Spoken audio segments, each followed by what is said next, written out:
আসসালামু আলাইকুম ভিউয়ার্স, আজকে আপনাদের নতুন আরেকটা জিনিস দেখাবো যে এটি কিন্তু একটা, ঠিক আছে, আপনার স্টেবিলাইজার, ডিজিটাল স্টেবিলাইজার।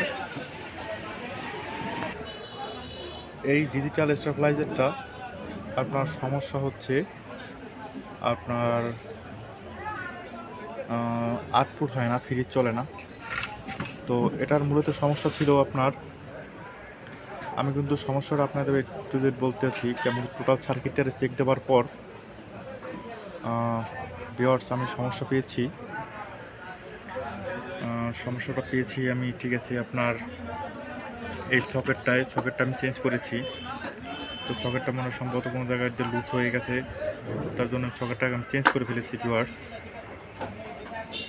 আর আপনারা যারাই কাজ করেন অবশ্যই আপনারা প্রথমে দেখে নেবেন সব স্টেপ বাই স্টেপ, সব জায়গার সুইচের কানেকশন, আপনার সব জায়গায় কানেকশন, ঠিক আছে, একটু যেটা আপনারা দেখে নেবেন। তো প্রথমে আমি বুঝেছিলাম যে ট্রান্সফরমারের সমস্যা, কিন্তু ট্রান্সফরমারের সমস্যা না। তারপরে ঠিক আছে, এই সব জায়গায় আমি প্রত্যেকটা রিলে চেক দিয়েছি। তো রিলেগুলো ঠিক আছে, আপনার দেখা যায় অ্যাডজাস্ট হয়ে বসে আছে কিনা। তারপর আমি প্রত্যেকটা পার্টস কিন্তু আমি A to Z করে সব চেক দিয়েছি, কেন আউটপুটটা হচ্ছে না। আপনার দেখা যায়, ঠিক আছে, ভিতরে কারেন্ট ঢুকতেছে, আপনার এই যে আপনার এসি মিটারগুলো জ্বলতেছে, সব জায়গায় আমি দেখেছি। কিন্তু তারপরও কিন্তু এইটাকে আমি বুঝতেছিলাম না তখন সমস্যাটা কোথায়। তো তারপরে আমি এই ফিউজটা চেক দিয়েছি, ফিউজটাও ঠিক ছিল। সব কিন্তু স্টেপ বাই স্টেপ সব চেক দিয়েছি। আপনার এই যে এসি কোডটাকে চেক দিয়েছি, সব কিছুই মোটামুটি আমি চেক দিয়েছি। আর একটা কথা বলি, আমি তো রাস্তার মাঝে মেন রাস্তার প্রপারে আমার দোকান, তো আজে বাজে নলেজ একটু সাউন্ড আসে, এই জন্য আমি খুবই দুঃখিত। আর আর আমার এই চ্যানেলে এরকম স্টেবিলাইজারের ভিডিও অনেক দেওয়া আছে। তো আপনারা যারা, ঠিক আছে,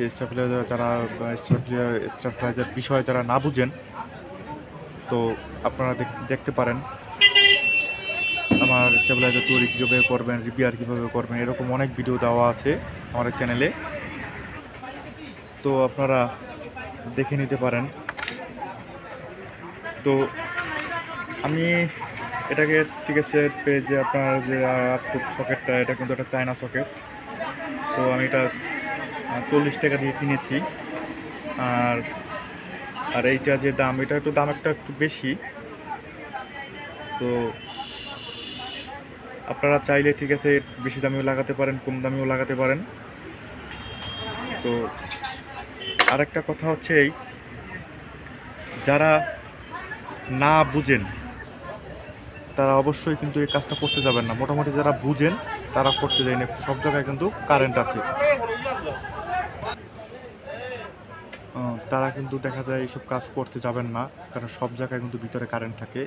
যারা মোটামুটি ধারণা আছে যে কারেন্ট সম্পর্কে, তারাই কিন্তু এই কাজটা করতে যাবেন। আর যারা দেখা যায় একদম বুঝেন না, জানেন না কোনো কিছু এই বিষয়ে, কিন্তু একদম কিন্তু তারা কিন্তু এই ধরনের কাজ করতে যাবেন না। যারা নলেজ আছে একটু তারা করবেন এইসব কাজ। তো অবশ্যই আমার এই ভিডিওটা যদি আপনাদের ভালো লাগে, তো একটা লাইক দিবেন। আর যারা এই বিষয়ে না বুঝেন অবশ্যই আমাকে কমেন্ট করবেন। আমি আপনাদের, ঠিক আছে, কমেন্টের উত্তর আমি দিতে পারবো। তো আমি আবারও বলি, এরকম স্টেবিলাইজার ভিডিও আমার চ্যানেলে দেওয়া আছে, তো আপনারা দেখে নিতে পারেন। তো আজকে এই পর্যন্তই।